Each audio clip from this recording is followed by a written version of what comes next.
नमस्ते। कभी सोचा है कि हमारे आसपास ऐसी कौन सी अदृश्य ताकतें हैं जो पूरी दुनिया को चला रही हैं? आज हम इसी की पड़ताल करेंगे। हम शुरू करेंगे बिल्कुल बेसिक स्टैटिक इलेक्ट्रिसिटी से और पहुंचेंगे फिजिक्स के कुछ सबसे फंडामेंटल लॉज तक। तो चलिए इलेक्ट्रोस्टैटिक्स की इस दुनिया में गोता लगाते हैं। याद है बचपन का वो एक्सपेरिमेंट, बालों में कंघी रगड़कर कागज के छोटे छोटे टुकड़ों के पास ले जाना और वो चिपक जाते थे? ये कोई जादू नहीं था। असल में ये एक छोटा सा दरवाजा है जो हमें पदार्थ के एक बहुत ही बुनियादी, बहुत ही फंडामेंटल गुण से मिलवाता है। तो आखिर ये होता कैसे है? इस पूरी कहानी की, इस चिंगारी की वजह क्या है? सब कुछ शुरू होता है एक चीज से, इलेक्ट्रिक चार्ज। आप कह सकते हैं कि यही वो नींव का पत्थर है जिस पर इलेक्ट्रोस्टैटिक्स की पूरी इमारत टिकी हुई है। तो ये इलेक्ट्रिक चार्ज है क्या? देखिए, ये मैटर की एक फंडामेंटल प्रॉपर्टी है, बिल्कुल वैसे ही जैसे मास यानी द्रव्यमान होता है। जब भी कोई चार्ज वाली चीज किसी इलेक्ट्रोमैग्नेटिक फील्ड में आती है ना, तो उस पर एक फोर्स लगता है, एक खिंचाव या धक्का महसूस होता है। और इसे नापने के लिए जो स्टैंडर्ड यूनिट हम इस्तेमाल करते हैं वो है कूलम। अब ये चार्ज दो तरह के होते हैं, पॉजिटिव और नेगेटिव, और इनके बीच का रिश्ता बड़ा सीधा साधा है। एक ही जैसे चार्ज, मतलब पॉजिटिव पॉजिटिव या नेगेटिव नेगेटिव, एक दूसरे को पसंद नहीं करते, दूर भागते हैं, रिपेल करते हैं। लेकिन ऑपोजिट्स अट्रैक्ट, एक पॉजिटिव और एक नेगेटिव चार्ज हमेशा एक दूसरे की तरफ खींचते हैं। बस यही सिंपल सा रूल है। स्क्रीन पर ये जो नंबर दिख रहा है, -1.6 इंटू 10⁻⁻19 कूलम, बहुत ही छोटा है ना? लेकिन ये नंबर बहुत खास है। ये एक अकेले इलेक्ट्रॉन का चार्ज है। कुदरत में आपको जितना भी नेगेटिव चार्ज मिलेगा वो हमेशा इसी छोटी सी यूनिट का मल्टीपल होगा। पूरे यूनिवर्स में जितने भी इलेक्ट्रिक चार्ज हैं, वो तीन बहुत सीधे साधे नियमों को मानते हैं। पहला है क्वांटाइजेशन। इसका मतलब है कि चार्ज हमेशा छोटे छोटे पैकेट में मिलता है। आप आधा या पौना इलेक्ट्रॉन चार्ज नहीं ले सकते, यह हमेशा ई का पूरा मल्टीपल होगा।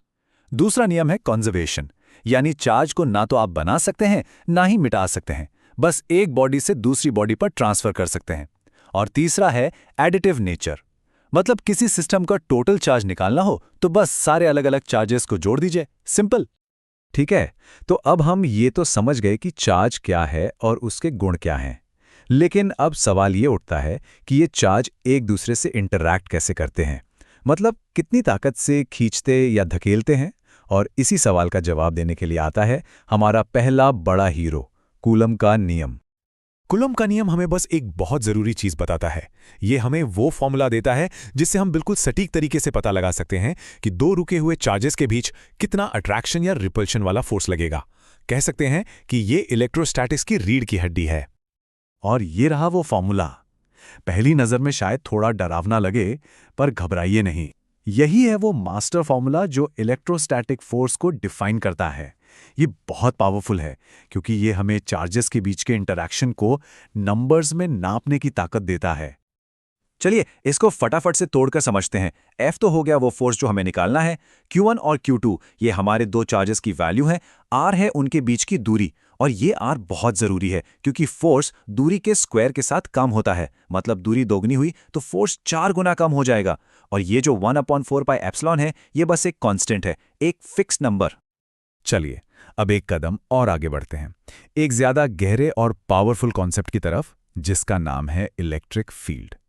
कभी सोचा है कि दो चार्ज बिना एक दूसरे को छुए दूर से ही कैसे फोर्स लगा लेते हैं? इलेक्ट्रिक फील्ड इसी कैसे का जवाब है। तो क्या है ये इलेक्ट्रिक फील्ड? ऐसे समझिए कि हर चार्ज अपने चारों तरफ एक अदृश्य इलाका बना लेता है, एक स्फीयर ऑफ इन्फ्लुएंस।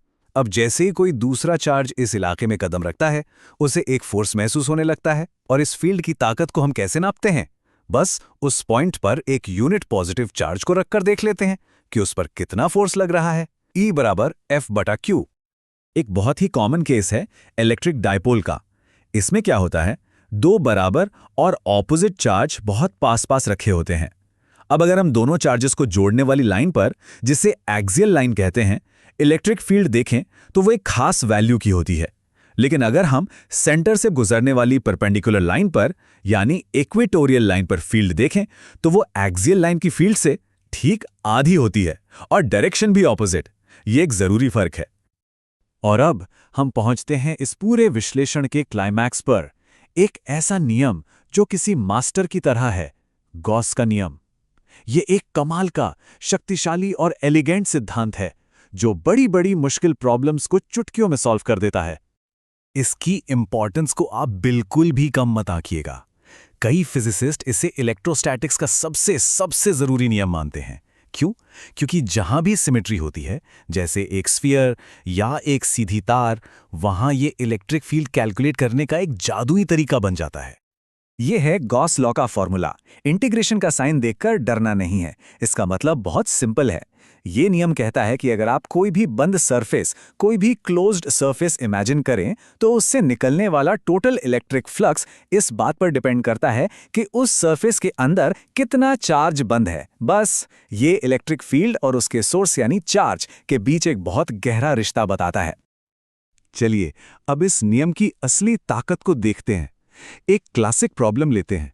एक खोखला गोला है जिस पर बाहर से बराबर चार्ज फैला हुआ है। सवाल है, इसके अंदर इलेक्ट्रिक फील्ड कितनी होगी? और इसका जवाब चौंकाने वाला है। जब हम गॉस का नियम लगाते हैं तो पता चलता है कि उस खोखले गोले के अंदर हर जगह इलेक्ट्रिक फील्ड 0 होती है। E बराबर 0, बिल्कुल 0। ये सुनने में शायद अजीब लगे, पर यह एक बहुत ही जरूरी नतीजा है। और मजे की बात यह है कि जैसे ही आप उस गोले से बाहर कदम रखते हैं, सारी कहानी बदल जाती है। बाहर किसी भी पॉइंट के लिए वो पूरा गोला ऐसा बर्ताव करता है मानो उसका सारा का सारा चार्ज उसके सेंटर पर एक छोटे से पॉइंट पर रखा हो, बिल्कुल कूलम के नियम की तरह। तो ठीक है, इतनी सारी बातें हो गईं। अब अगर एग्जाम के नजरिए से देखें तो सबसे जरूरी पॉइंट्स कौन से हैं? चलिए एक क्विक रिकैप करते हैं। ये 4 चीजें हैं जिन पर पूरा ध्यान देना है। पहला, कूलोम के नियम पर अपनी पकड़ मजबूत कर लीजिए, क्योंकि न्यूमेरिकल प्रॉब्लम्स यहीं से बनती हैं। दूसरा, डायपोल फील्ड्स, एक्सियल और इक्वेटोरियल लाइन दोनों के फॉर्मूले याद होने चाहिए। तीसरा, जहां भी सिमेट्री दिखे, तार, शीट, गोला, वहां गॉस का नियम लगाना है। ये आपकी मास्टर की है।